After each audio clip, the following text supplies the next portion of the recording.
All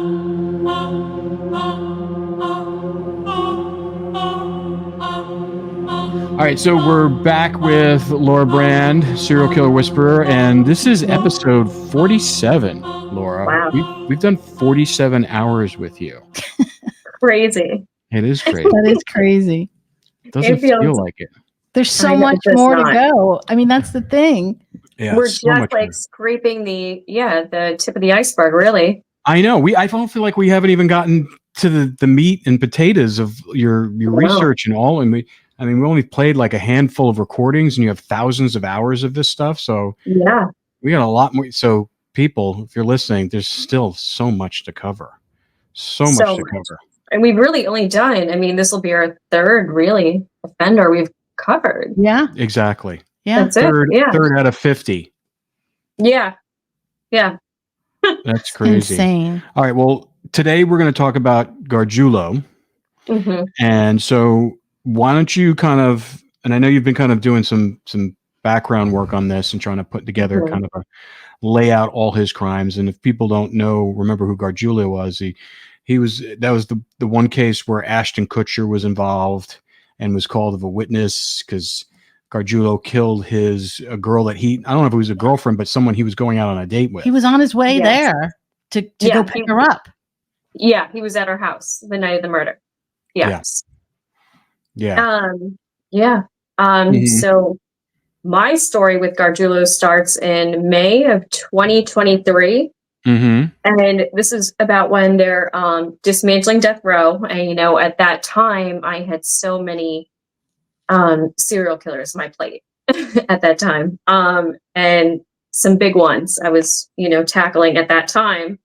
And other inmates came to me, other death row inmates came to me saying that I needed to talk to Gargiulo. And I had said at the time, I'm just, my plate is full. I have too many to do it. This is the most amount of serial killers I've ever covered in such a short amount of time. And they said, well, you need to talk to him because, he's going to be extradited to Illinois for an 18-year-old girl, Tricia, who he killed. And not only that, he's also talking about 9 other unsolved murders on the yard that he's never even been connected to. So, he was just bragging about it. He was bragging about it on the yard. Yeah. Mm-hmm. Bragging about Tricia and 9 others that he had killed that had never been connected to him. Tricia was his. Let's talk about Tricia because she was. Yeah, well, I'm going to get into. I have a ton of notes. Yeah, we'll get into like his whole background of his case. Okay. But that's pretty much the offenders came to me and said, you need to talk to this one, and they had told me, he's kind of dim-witted. He's going to be easy for me to tackle because he's not like a Lawrence Bittaker or a Douglas Clark. He's more of kind of like a Bill Suff, you would put it as. But he was still a hard, a difficult one in different aspects, which I'll get into. But I'm going to cover like the background of his case and exactly what happened and who Tricia is and why he's being extradited and how Ashton Kutcher is involved in his case. And we'll play a lot of tapes of him coming up, because I have some really crazy tapes from Gargiulo. So today's episode is just kind of filling people in on all the intricate details of the background of the case, him, and all that stuff. Okay, great. Right. So I'll start with Tricia because, that's the first, known crime, I guess you could say. But he has alleged that there was actually a couple before her. So Michael Gargiulo, he was a middle child of 7 children in an Italian family. His father was ex-military. Not much is known about his background, but from what he's told me and what's been in the press is, it was a pretty abusive background. And I did talk with one of his family members, like a close friend of the family, and they told me that he was kind of like the runt of the litter or like the black sheep always, even as a child. He was always getting in trouble. They would lock him in closets for hours at a time, jump out in masks and scare him. there was, a lot of abuse going on in this household, allegedly. But he denies that his mother was part of this abuse, which is alleged, and that there was abuse with his siblings. But that's what is alleged out there. But he denies it, at least to me. Mm-hmm. So they all grew up in Glenview, which is a suburb north of Chicago. So Gargiulo actually went to Glenview South High School, which is where Tricia Pacaccio, who's going to come into this story, where she went to. So Michael Gargiulo actually grew up it was 500 feet away from the Pacaccio's family, literally down the street. So the Pacaccio family actually knew him since he was in second grade, so 6 or 7 years old. He grew up in this household. Wow. Yeah. And his best friend was named Doug, which is Tricia's little brother. He was a year younger than Trish. So literally Irish twins. And in the Pacaccio household, there was Tricia, who was the oldest. Then there was Doug, a year younger. And then there was Tommy, who was 5 years younger than Trish. And her parents were Rick and Diane Pacaccio. So Michael grew up in this household, the Pacaccios, literally up the street. He was always at their house. He lived there like another child, like you do, when you're growing up in the same household, the same neighborhood, with people. So he grows up within this family dynamic. They know him so well. And it was, so he would have been a junior in high school. Trish was a senior. She had just graduated. It was in August 13th, 1993. It was actually, weirdly enough, Friday the 13th, which is something I want to note, which I'm going to touch back to later, was the night she actually died. So Tricia was an 18-year-old girl, incredibly smart, straight A's. She was on the debate team. She got a full scholarship to Purdue University. She was going for engineering, full scholarship. Just had like the entire world ahead of her. So it was on August 13th, she had met up with some friends. They typically met at a TGI Fridays in the Glenview town, and they had met for a scavenger hunt. So they had done this scavenger hunt where there's about 40 teenagers from that graduating high school class that, partook in this scavenger hunt. And it was over around, I think it was 11:30, and Trish drove 2 of her friends home. Now, she allegedly got home around midnight to 1, they believe it was. And this is where she was getting out of her car, and she had the keys, and she was going into a side back door and was putting the keys in.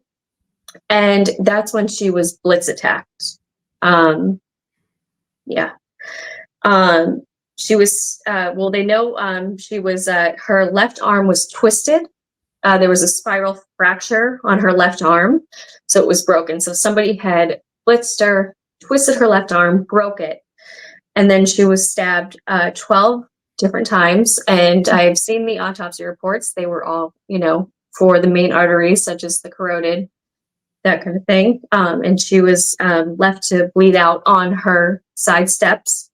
The keys were in her hand, like she was trying to get in while she was stabbed to death.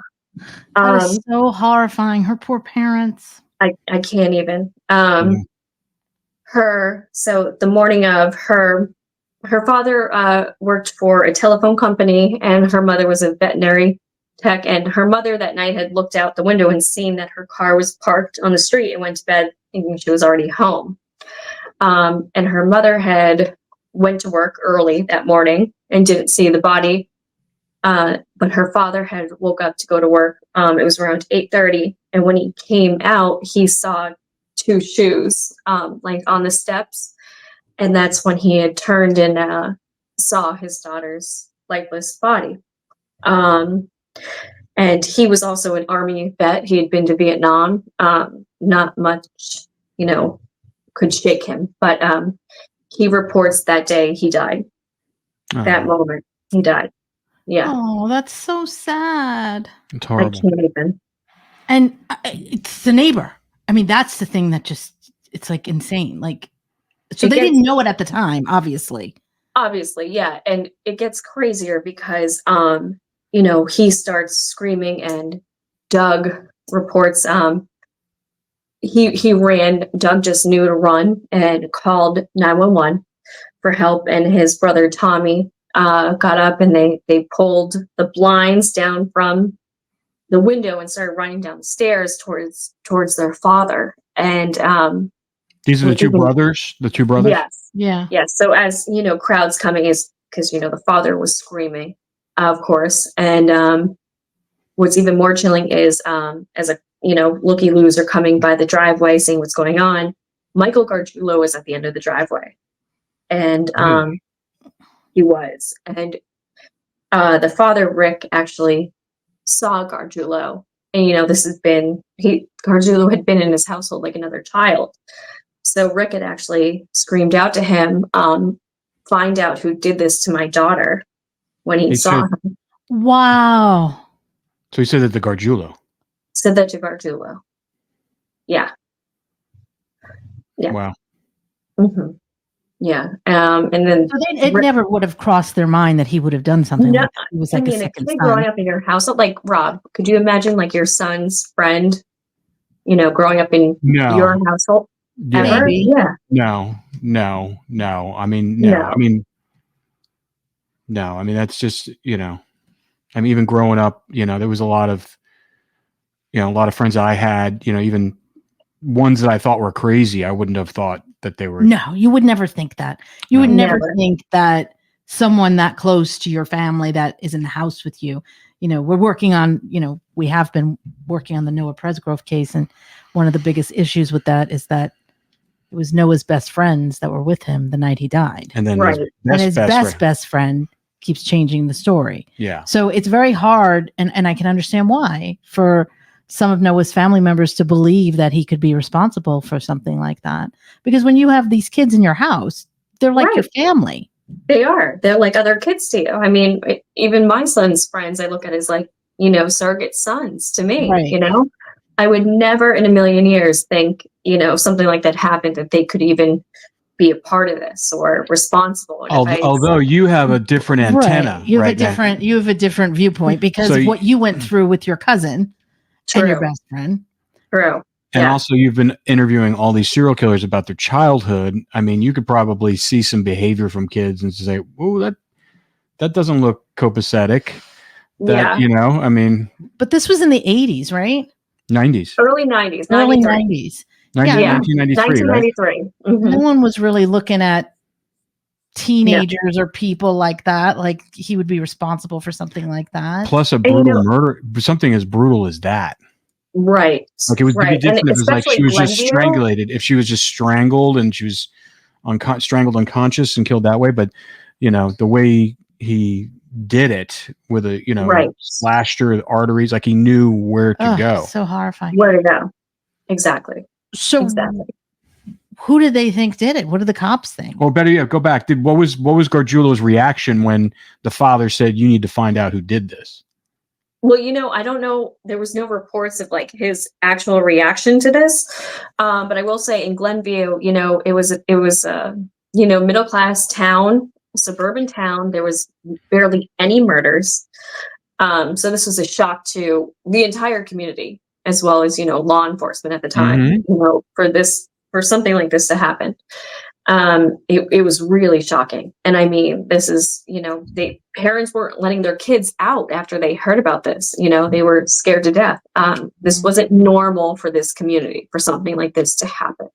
Yeah. I mean, it was devastating. So Diane came home, found out her daughter had been, literally butchered on the side of their house, and she was trying to get in that night.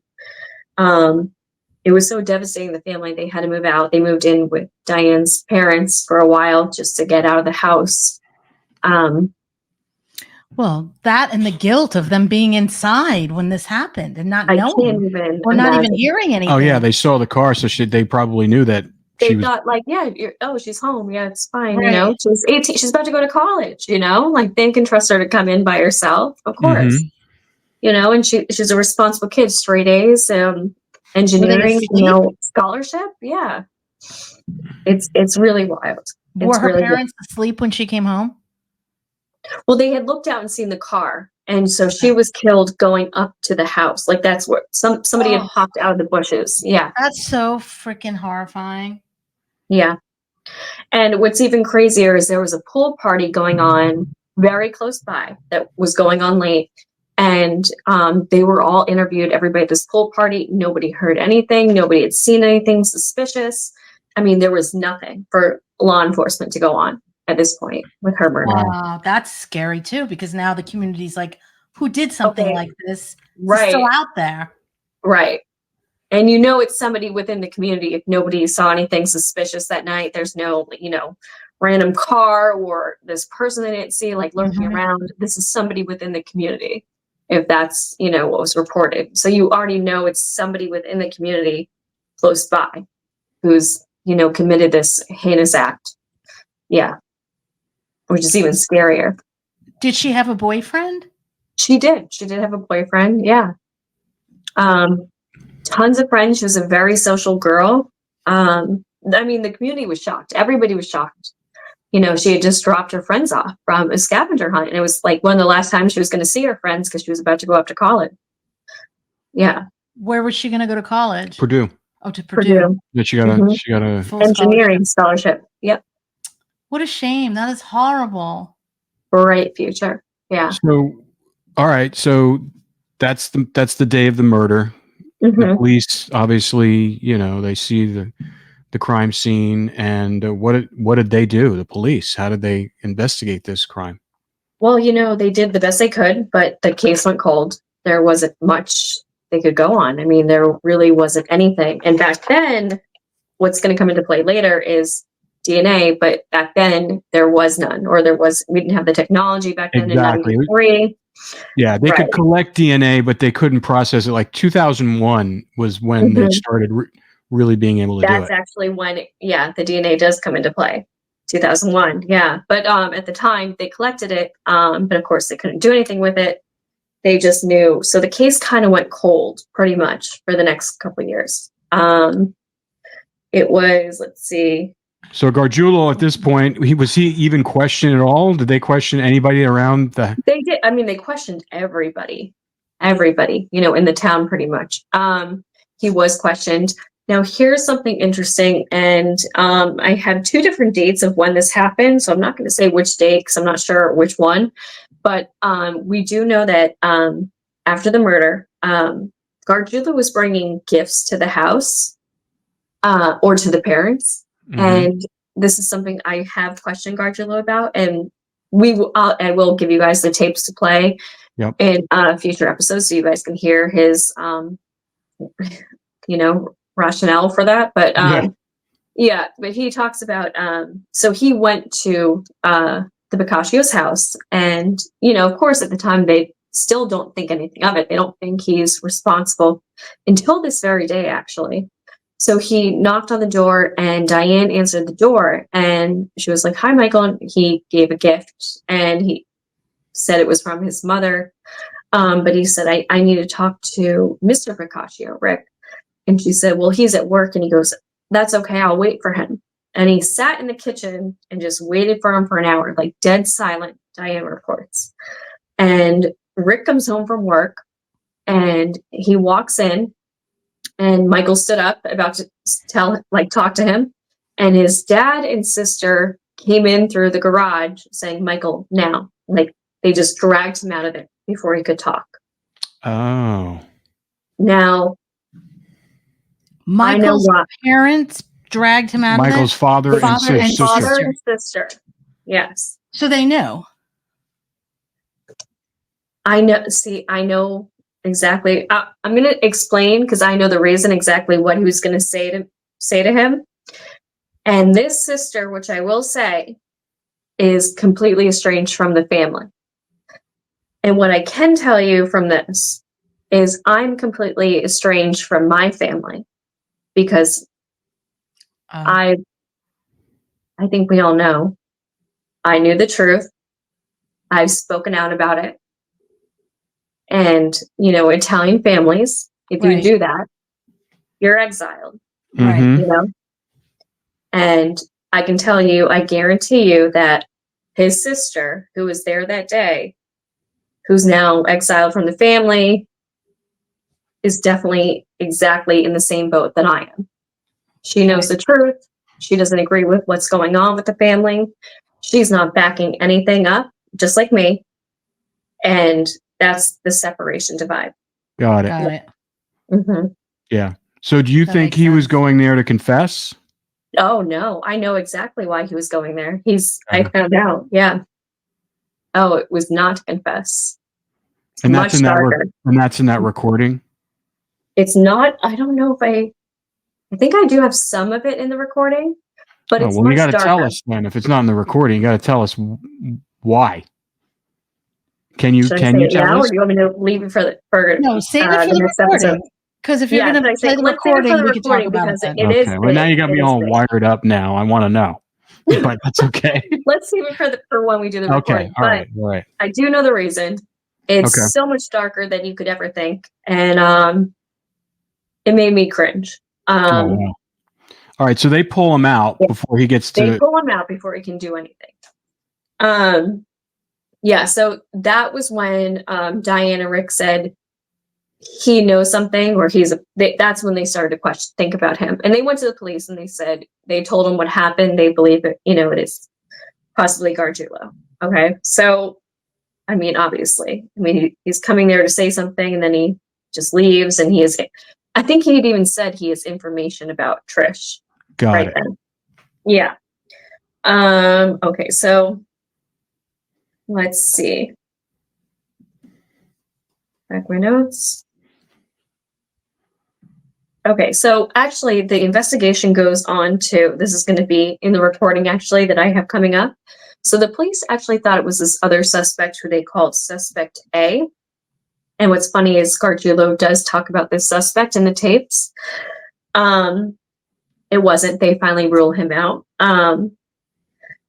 But then, let's see, in 1998, this is when Michael moves to Los Angeles with his brother Kenneth. Okay, so he goes there and he's trying to be an actor, model. There's some audition tapes you can find online of him, auditioning for movies. He doesn't really do anything. And he starts to work at the Rainbow Room. And ironically, this is yeah, what? 1998. Yeah. Why, Are were you kidding me? Oh my God. I was hanging out there all the time in 1998. Were you really? Yes. He was a bouncer. What? He checked your ID. Oh my God. Okay. Well, I was just going to say, what's so funny about that, Cindy, is like one of the ways I connected with him. I was like, oh, we're both Italian. I used to hang out the Rainbow Room like every Friday. I was at the Rainbow Room. So I was like, oh my God, you worked at the Rainbow Room. He's like, yeah, we used to talk about the Rainbow Room all the time. That's crazy. You were at the Rainbow Room too? All the time. All the time. And for people who don't know what the Rainbow Room is, it's on the Sunset Strip. It's a legendary venue for rock bands and bars, and all the great rock bands have played there. You have the Rainbow Room, you have the Whiskey Go Go. Yeah, everything's right there. Yeah, like I just moved to LA, and my dad was a stand-up comic, and he was always at the Comedy Store. So I just moved to LA. And I was hanging out at the Comedy Store all the time, and we would go to the Rainbow Room. I swear to you, like every weekend. I was going to say every Friday, Saturday, I was at the Comedy Store, and then I would go to the Rainbow Room too. Same thing. That's it's the most crazy. Iconic place. Yeah, on Sunset. For people who don't know, you have you go to a comedy show and then walk up Sunset, and there's Whiskey a Go Go. There's the Rainbow Room. The Viper Room is right there. So those are the places you go. Yeah, afterwards. Yeah. Oh God. All right, so he was a bouncer at the Rainbow Room. Oh my God, so many times. So many things.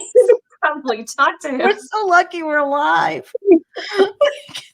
Well, it just makes me, Douglas Clark always hunted Sunset Strip. Well, that, and it's interesting when you told me that Gargiulo was like auditioning for things and stuff like that. It reminds me that wasn't it Richard Ramirez was on The Dating Game? Yep. I was like, when I saw that, I was just crazy.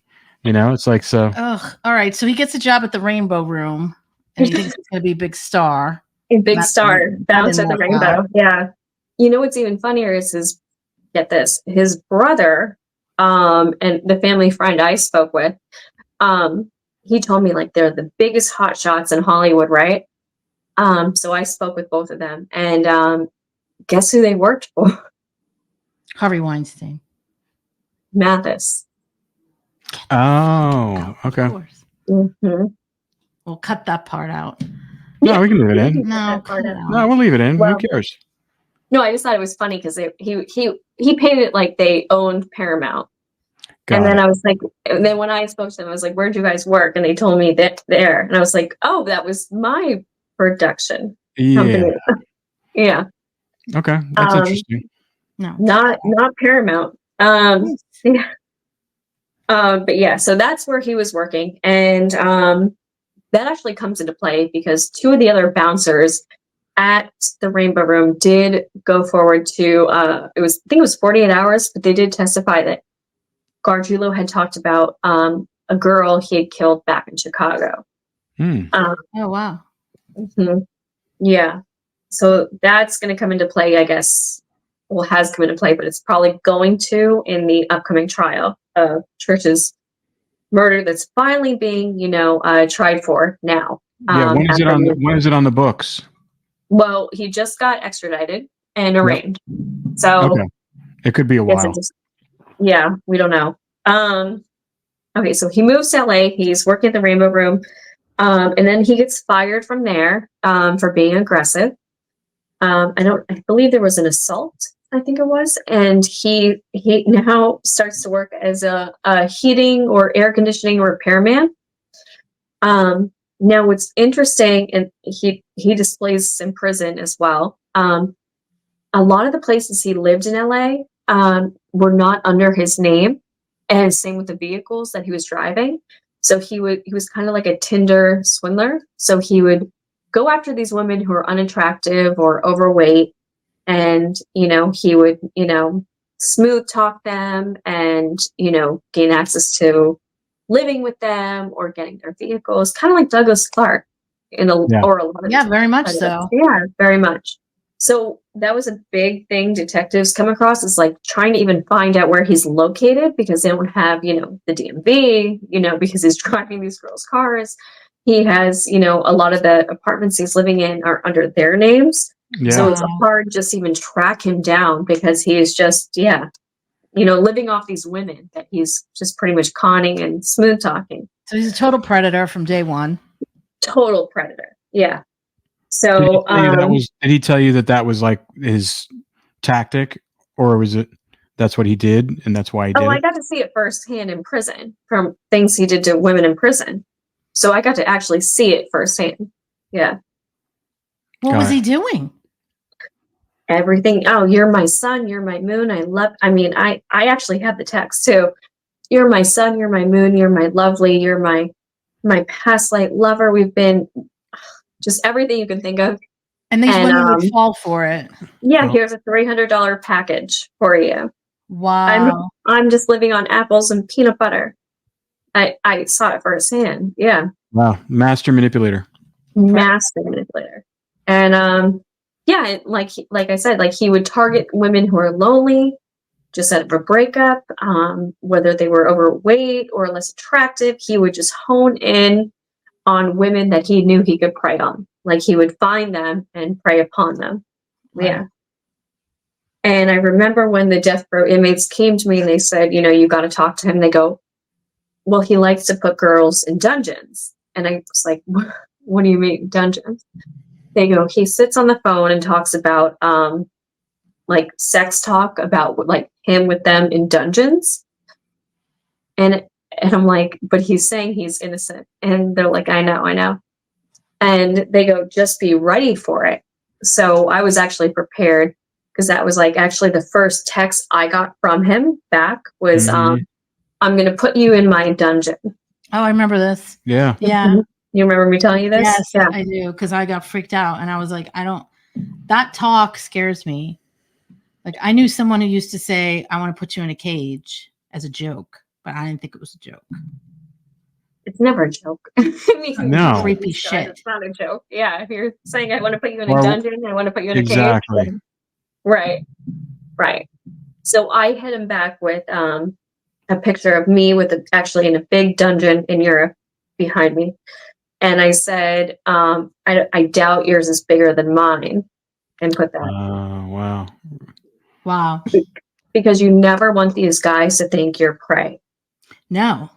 Never. Oh, yeah. Absolutely So you not. got He's to just hit like, them he goes, back I may hard. be crazy, but you're cray too. Laura, Yeah. finish what you were saying. Well, yeah, that's it. Yeah. It's, you want to be, you're also the predator. Let them know. Mm-hmm. Like you're not going to stand for that type of bullshit. I wanted her to finish her thought. Well, I've Well, helped that was it. Yeah. Yeah. Like, look at my dungeon. It's bigger than yours. Yeah, you're not a victim. I'm a bigger predator than you, is what I was trying to, Mm-hmm. And it made the point. Yeah. And he stopped right after that too. So you punched a bully in the nose. Right, exactly. Well, more than a bully. Well, yeah, I mean, serial killer, but I'm saying that tactic, it's trying to intimidate you.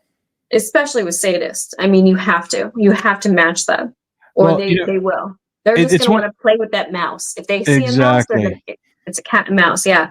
So if you're going to present yourself as a mouse, they're going to want to play. They see another cat coming, drawing claws. They're going to back down a little bit. Yeah.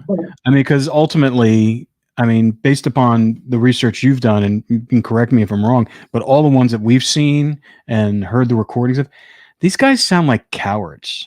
They are. No, every single one of them are cowards. But they're going to, it's kind of funny because you're going to see them almost like they think they're big and tough. They're going to pretend like they're monsters. And, just like Bittaker, like, don't write me, blah, blah, blah. Gargiulo, get in my dungeon. The second you go back at them, it's just like they turn into little boys, But you're going to see that. Yeah, but they're all cowards. All of them. They're all insecure cowards. Mm-hmm. And this is where it gets kind of like a tightrope, because it's like you have to lash back at them to a degree, because it's like you don't want to smack them down too hard because you might lose them. Right. Mm-hmm. It's like breaking a horse is the best analogy I can give. You have to break them in a way where it's like you don't hurt them too much, but they understand like you're in control. Exactly. And they're okay with that's the best analogy I can give for break with a sexual sadist. Yeah, you're holding the reins. Right. And you got to do that, and you have to do it up front in the beginning, and you got to do it quick, and you got to do it right, because if you don't do it right, you will lose them forever. Mm-hmm. Or they're just going to play with you for the rest of the time. Right. And it really is a delicate game that you really need to know what you're doing, or else you're not going to get that trust and rapport. You're not going to break them in the way that you need to, where they're just going to be like, you know what? Yeah, here's the reins. And they will become submissive once you do break them in the right fashion. They will. Mm-hmm. Yeah. But it's a very hard thing to do. I will tell you. Years. Mm-hmm. Oh, yeah, because you're really taking a stand there. Yeah, you have and you're doing it. And now, are you doing it? Did you do it when you were in the cage with him? With Gargiulo? Yeah. Oh, I'll get there about the cage with Gargiulo. Right. Yeah. I'm always jumping ahead. Yeah. Gargiulo is an interesting one, for sure. So Gargiulo was actually known as being like a hothead, and he actually had a battery charge. This is what's interesting. So this is back from high school. He had a battery charge for getting in a fight in a high school. It was a really bad fight. And he got charged with the battery. But then he also got charged with a robbery. And this is back in 1996. And so the cops brought him in, actually, and it was a felony charge. They were going to charge it. It was a felony they were going to charge him with. And they said, listen, if you help us with Tricia's murder, we're going to drop it down to a misdemeanor. He refused, and he took the felony charge. And that's what really got cops going, wait, what? We're giving you an opportunity to drop it down to a misdemeanor. Just help us with, Tricia's murder case. And he said no. Oh, because they knew that he knew some information. Yeah. But they didn't have information to where they could charge him. Exactly. Okay. Exactly. But they probably knew. Did they suspect him? Was he?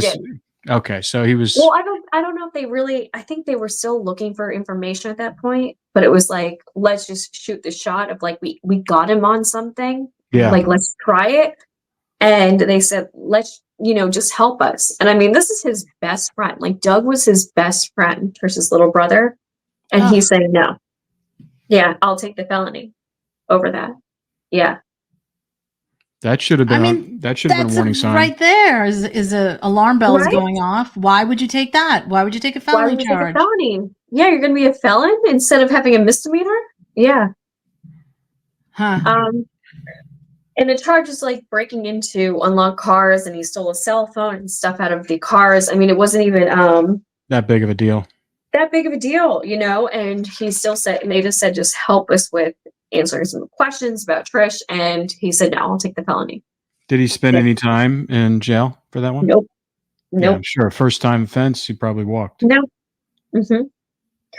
So he refuses. And now, I skipped ahead a little bit. So this is right before he moved to Los Angeles. So now he is in Los Angeles, and now he meets Ashley Ellerin. So this is Ashton Kutcher's, the girl he was seeing. So Ashley was originally from Maryland, and then her parents moved to, it was south of San Francisco during her high school year, and she was very athletic. She actually was pro at like a water polo, and she almost got some scholarships for that. But she decided not to take them. Instead, at 18, she moved to, Los Angeles in the Hollywood area. And she was living in the Hollywood Hills. She was a part-time fashion student, and she had a lot of friends. So she lived in a bungalow in the Hollywood Hills. That's where she first moved to. And her first roommate, who was her best friend named Justin. And it was actually one day outside, Justin had a flat tire, and this guy, Mike, approached, Ashley came out to help Justin with this flat tire, and this guy, Mike, approached and said, oh, I can help you, but he never helped. Instead, he became fixated on Ashley, and this was, of course, Michael Gargiulo. He just got fixated on her. So Ashley was known within like the Hollywood circuit. She had dated Vince Vaughn. She was dating Ashton Kutcher. She was just, known within like the actors circles and, the Hollywood circles. They would have, parties at the bungalow and stuff. And there's actually photos of parties where Ashley is like with all of her friends, and Gargiulo is actually in the background of the pictures, like lurking, like watching Ashley. Skulking in the background. Literally. And at parties, he wasn't even invited to. Like, he just showed up at her roommate's recorded. Yeah. I've seen some of those pictures. It's really creepy. They're creepy. They're really creepy because he so clearly doesn't belong in the picture. He's not talking to anybody. It's like her and her friends are doing selfies, and it's like, and this he's just dude is in the background who clearly isn't invited, doesn't know anybody, just by himself watching her. It's really creepy. Yeah. So then he starts showing up, and then Justin, her roommate, reports that he would be, out walking the dog, coming home, and he would see Mike in his truck watching the house. This is all hours of the night. Like, he would actually, walk the dog late at night, go to bed, wake up, and still see Mike watching the house when he woke up to get up and watch the dog, like still in the truck. Right, there. like creepy. Like, what are you doing there? All night. Yeah, just watching the house. Was he homeless? No, he actually wasn't. So that'll come up where he's living. But yeah, no, he was just watching the house, literally stalking. It was very creepy. So he had, tried to go after her, and she just wasn't interested in him. But he told her that he did, like, what is it, the air conditioning or heat stuff. Yep. And she was actually trying to redo a lot of the bungalow. Her dad had flown down, and there was a lot of like paint, like they had been redoing the bungalow. And one thing that Ashley had called Mike for was to look at the furnace. So he had come over to look at the furnace, and just like with the flat tire, like, he looked at it but didn't do anything. He didn't know how to. Probably. But that was another thing is they believe the way, because there was no forced entry with her murder, is they believe that he got a key from, maintenance. And, a lot of serial killers are maintenance workers, and this is why, because they gain access to people's houses. Yep. Mm-hmm. So, he had been obviously stalking her. Now, Ashley had been dating Ashton Kutcher, and also her landlord, who did have a girlfriend. His name was Mark Durbin. So the night of her murder, she had been intimate with Mark, and Ashton was coming to pick her up that night it was after an award show for some type of after party. So it was about, let's see, Mark reports that he left at 8:15. Now, Ashton Kutcher says that he spoke with her, and he does have the phone records, at 8:24. And Ashton tells her he's just running late for their date. So then so Ashton Kutcher phones her at 10 p.m. to tell her he's going to be even later. But she does not answer at 10 p.m. Now, what's interesting is detectives believe that she was actually killed right after that first phone call with Ashton Kutcher at 8:24, because Mark Durbin, the landlord who she was also seeing, his friend had taken his dog for a walk in the park. Now, he reports that it was 8:25 to 8:30 at night, and this dog park was across the street from her bungalow. And while he was in this dog park, there was 2 female screams that actually sent chills down his spine. And the dog actually alerted at Ashley's house. Like, the dog wouldn't stop barking straight at Ashley's house. Oh, wow. He had to actually pull the dog away. He doesn't call 911, but the dog was alerting. So the detectives believe that right after this phone call with Ashton Kutcher, between 8:25 and 8:30, that this is when Ashley is actually killed. Her roommate, Jennifer, comes home a little bit after that, like a little bit after 8:30, and forgot her keys and knocked on the door, and no one answers. So Jennifer went back in the car with her boyfriend and ended up sleeping at her boyfriend's place that night, just thinking, Ashley had just already left with Ashton. Ashton Kutcher arrives at her house around, I think it's a little bit after 10:45, allegedly. He knocks on the door. He looks in the window. He reports that he sees what looked like spilled red wine. But you have to remember, at this bungalow, they've had a lot of parties, so he didn't think anything of it. So he leaves. But it was the next day when Jennifer came home from her boyfriend's, when she had her keys. She opens the door and she sees Ashley sprawled across 2 of the stairs, just bloodied. And it was a horrific scene. She was viciously stabbed in her arteries, just like Tricia. Even more so. Almost identical. Almost identical, and even more so. She was still in her bath. She had clearly just gotten out of the shower. Yeah, just like Tricia, like it was very vulnerable positions. Tricia was walking home, getting out of her car to walk into her house.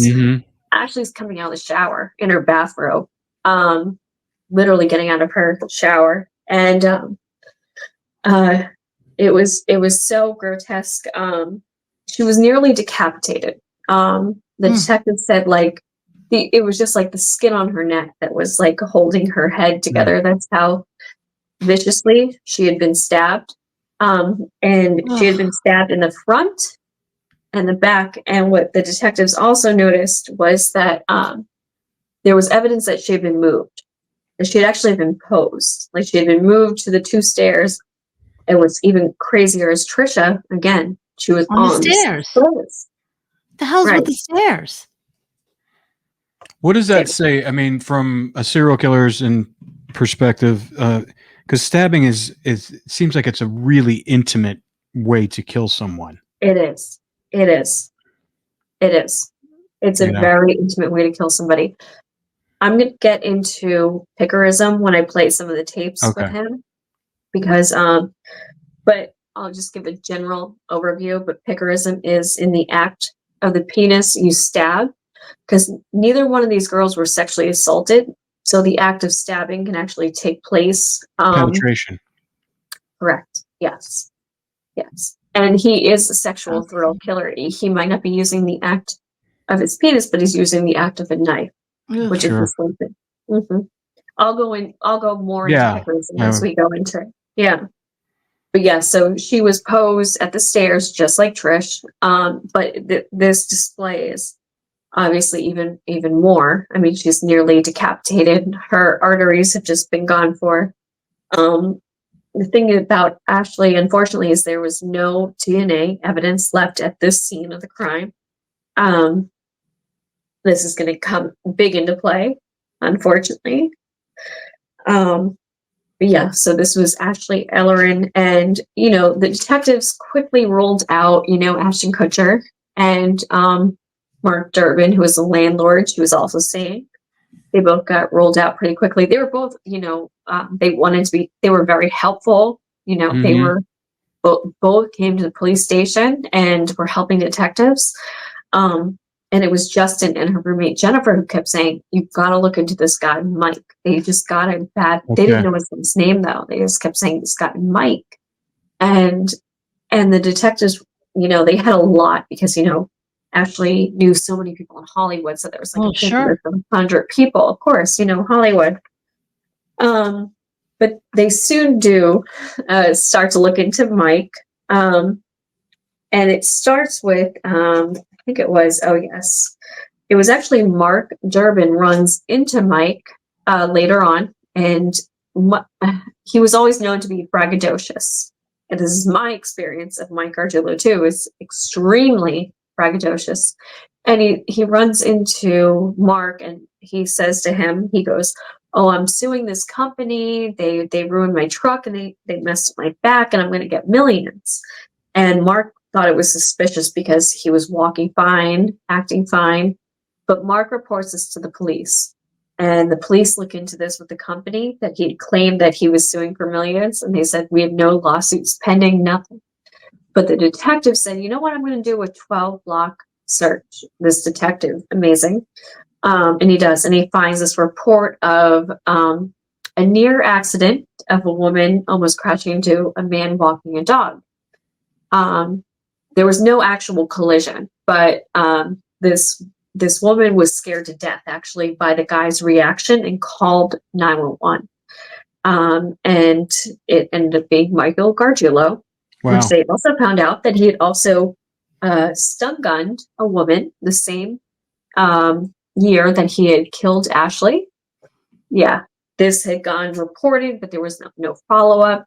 So there's all these other, attacks on women, the stun gun, this woman with the dog who was scared to death.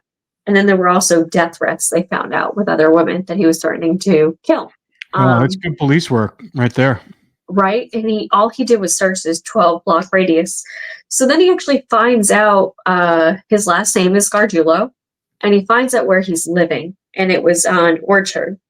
So he actually goes to the place where he's living and he sees that it's actually 2 blocks from Ashley's. And if you actually go on the roof of his place, you can actually see Ashley's bungalow. Oh, wow. Yeah. Could you see into it? Yeah. Oh. Imagine. Yeah. So then he goes to actually go back to interview Gargiulo, and turns out he is evicted.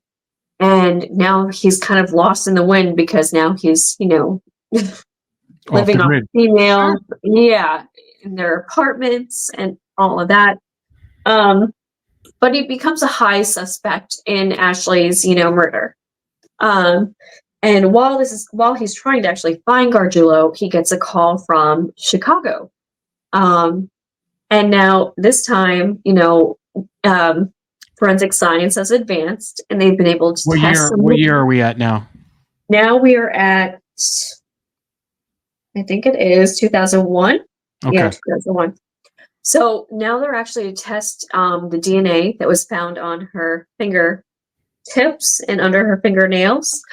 And it's hers along with an unknown male, but they have tested it and determined that it is Michael Gargiulo's. Wow. So they call LAPD, and they said, hey, we're trying to look for this guy. We're trying to track down this guy. And it's the same detectives who are looking into Ashley Ellerin's murder at the time. And was it LAPD or LA Sheriff's Department? It was LAPD. Okay. Yeah. And so Chicago says, we're looking from this cold case from 1993. Tricia, she's been stabbed. And we're looking into Michael Gargiulo. And the detective nearly drops the phone. He goes, well, we're looking into a 22-year-old female who has been stabbed to death here. And they said, how quick can you get here? And they actually said, we're down the street. They actually flew to LA. Wow. So the detectives meet up. Yeah. This is how quick it happened. And, they, are going over notes, and obviously it's very similar. These girls were on the street. They've been stabbed. Michael Gargiulo is both of their prime suspects, but they both can't find him at this point.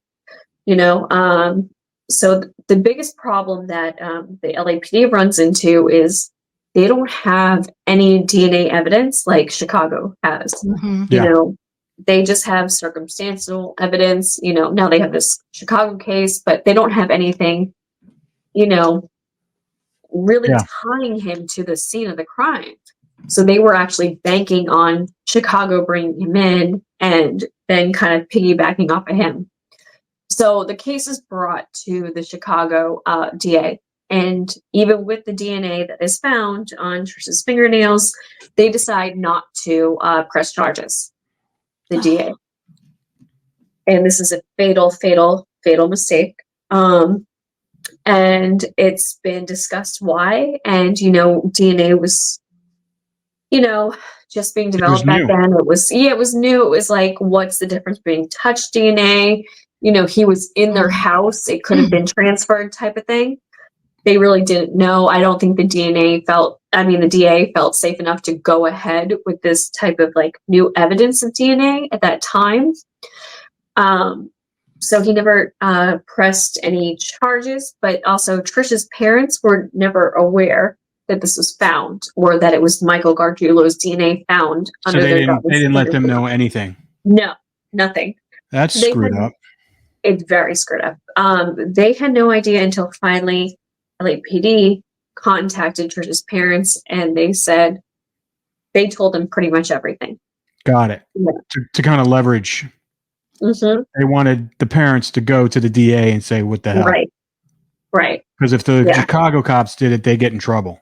Right, exactly. Smart. So this happened, and they were like astonished, and of course, and they were trying to make things move, but unfortunately, because of politics, things weren't moving, and another murder happens. A third murder happens. This is why it's fatal when a serial killer is kind of running amok and not being brought to justice.